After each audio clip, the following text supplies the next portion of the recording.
On the evening of July 16th, 2026, the largest rocket ever built stood fully loaded on a launch pad in South Texas. 11.5 million pounds of frozen methane and oxygen sat inside it, and the countdown to launch slowly reached zero. Then, nothing happened. 4 engines had failed to light, causing the entire launch to be scrubbed. That moment is actually the best way to understand what this rocket program has become. Starship is built by SpaceX, the company Elon Musk founded with the goal of getting humans to Mars. You probably know that part, but what's less well known is how this specific rocket has spent 6 years publicly failing on purpose in order to find out exactly where it breaks, and how that habit is now bringing it closer than it has ever been to actually working. First, we have to know what Starship is. Think of it as 2 rockets stacked one on top of the other. The bottom section is the super heavy booster. Its only job is to lift the vehicle off the ground using 33 Raptor engines before separating and returning to Earth. Sitting on top of that is the Starship spacecraft, or simply the ship, which carries cargo or eventually people into space. The 2 stages separate a few minutes after launch, and from that point on, they each fly independently. There's also the launch tower, a giant structure SpaceX uses to fuel the rocket and, incredibly, hatch the returning booster with massive mechanical arms called chopsticks. Okay, so now that you know what Starship is, let's tell its story. In 2018, SpaceX made a decision that looked, on paper, like a step backward. For years, engineers had been designing the company's Mars rocket out of carbon composite, the same ultralight, ultra-expensive material used in fighter jets and Formula 1 cars. But then, almost overnight, SpaceX scrapped it. They chose stainless steel instead. To most of the aerospace industry, that looked like an absurd decision. Steel is heavy, and carbon fiber is the material every modern engineer is trained to reach for. But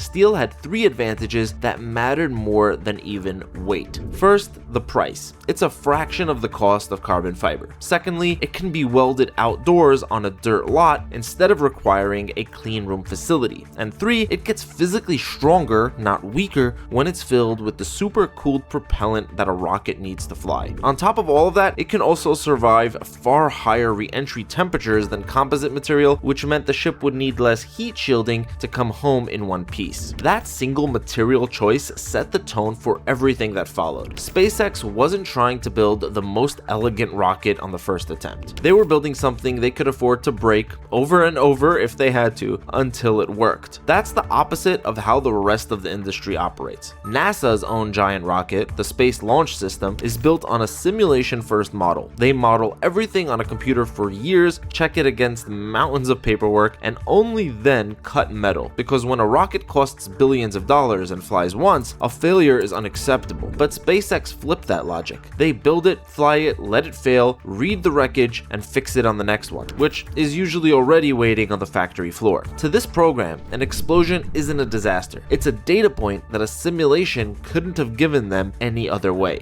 Before Starship could fly, it had to learn how to land, and that meant a string of explosions that from the outside looked like failure after failure. Starting in 2020, SpaceX flew a series of stubby prototypes named SN8, 9, 10, and 11 through a maneuver nobody had ever attempted at this scale. The ship falls sideways, belly first like a skydiver, steering itself with 4 giant flaps. Then, seconds before impact, it flies upright and fires its engines to land. 4 of those first 5 attempts ended in fireballs, but each one told engineers something the last one hadn't. By the 5th try, SN15, the ship landed upright and intact. With landing solved, SpaceX moved to full-scale test flights of the complete 2-stage rocket, booster and ship together. The first attempt, in April 2023, barely got off the ground before it lost control and had to be deliberately destroyed. It also did something nobody had fully planned for. The sheer force of 33 engines firing at once tore the concrete launch pad to pieces. The fix was a massive steel water deluge system, essentially a giant sprinkler built directly into the pad to absorb that force on future flights. The second flight, that November, introduced something called hot staging, which means igniting the upper stages, which is a process where the upper stage's engines are ignited while it's still bolted to the booster below below it, and it uses the thrust of the upper engine to push itself free instead of just switching off the bottom stage and then coasting apart. Picture two connected trains traveling together, and instead of the back train shutting off for the two to separate, the front train fires its engines. If the timing is wrong, the exhaust blast can send the whole stack spinning, but on this flight it worked. The booster and ship both still exploded minutes later, but the separation itself succeeded. By the fourth and fifth flights in mid and late 2024, the pattern started shifting from failure to partial success. Flight 4 brought both stages down for soft splashdowns in the ocean for the first time. Then, on October 13th, 2024, Flight 5 delivered the moment most people actually remember. The launch tower's mechanical arms reached out and caught the returning booster in midair, mid-flight, on the very first attempt at doing it live. But here's the part that stayed out of the headlines for weeks. That catch wasn't as clean as it looked on camera. During the booster's descent, extreme winds tore a protective panel completely off its frame. A panel that was shielding critical fuel valves that had no backup. If those valves had been damaged, the booster would have lost its engines entirely with no way to land. At almost the same moment, the tower's automated systems flagged a pressure anomaly in the engine startup sequence. The computer was roughly 1 second away from aborting the catch altogether, which would have sent a fully intact, out-of-control booster on a crash course near the launch tower itself, likely grounding the entire program for months while it was rebuilt. Luckily, none of that happened,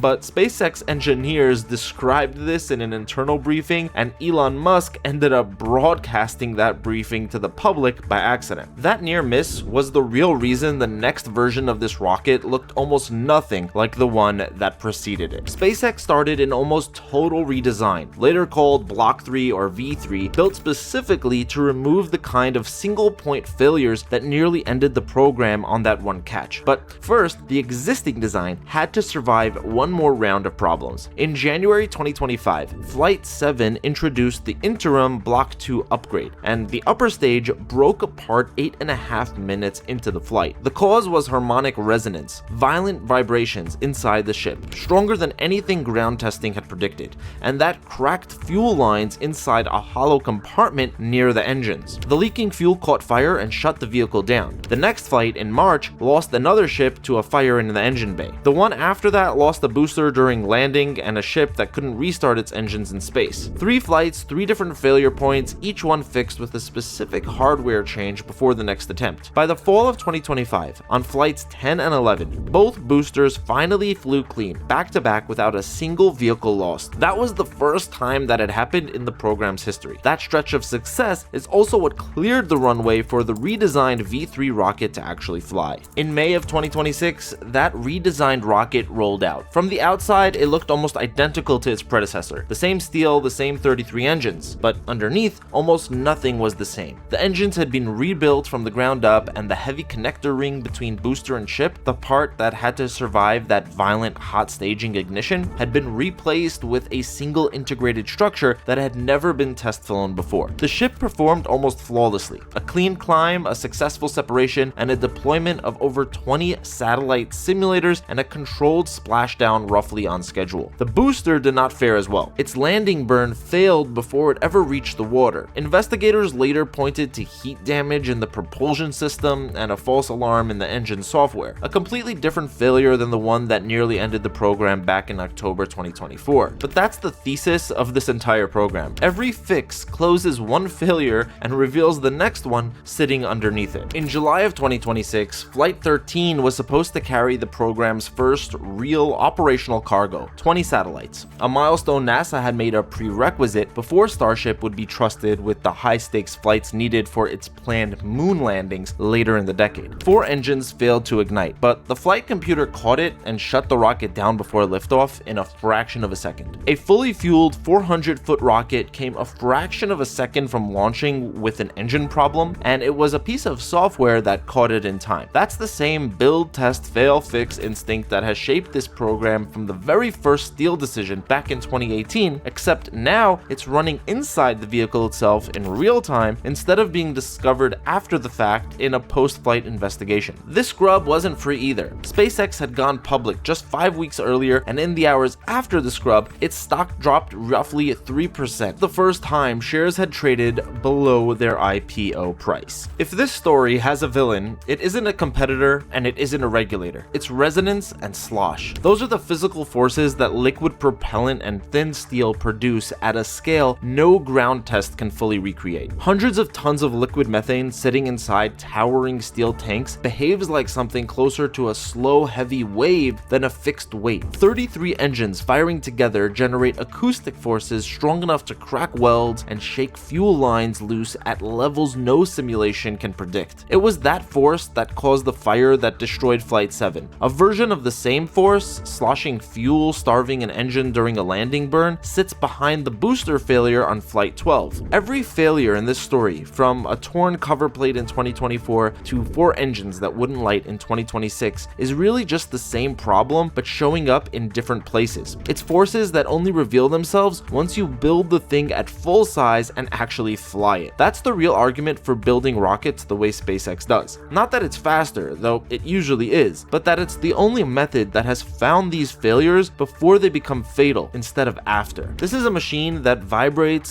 sloshes, and occasionally explodes, but is slowly being pushed, one failure at a time, towards becoming a rocket that flies on a schedule instead of on a prayer.